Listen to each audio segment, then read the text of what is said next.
এই সেই বেদি যেখানে আয়োজন করে দেয়া হতো মানুষ বলি। সময় চলে গেছে অনেক, বেদিতে গজিয়েছে সবুজ শ্যাওলা, কিন্তু ইতিহাসের সাক্ষী হয়ে এখনো টিকে আছে সিলেটের জৈন্তাপুরে জৈন্তা রাজবাড়ির এই নৃশংস বেদিটি। কল্পকাহিনীর মতো শোনালেও ঐতিহাসিকভাবে সত্য।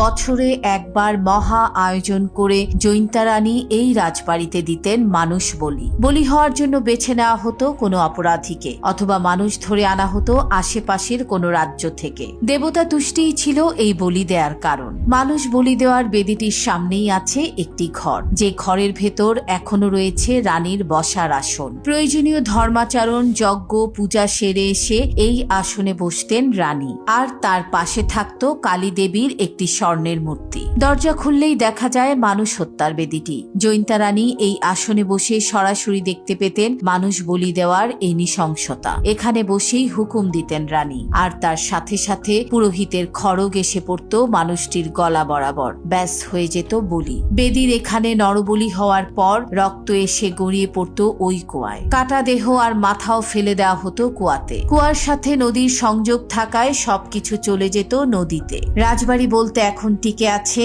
একটি মাত্র ঘর, একটি মন্দির, মন্দিরের পাশের এই কুয়াটি, আর সেই নরবলি দেয়ার বেদি।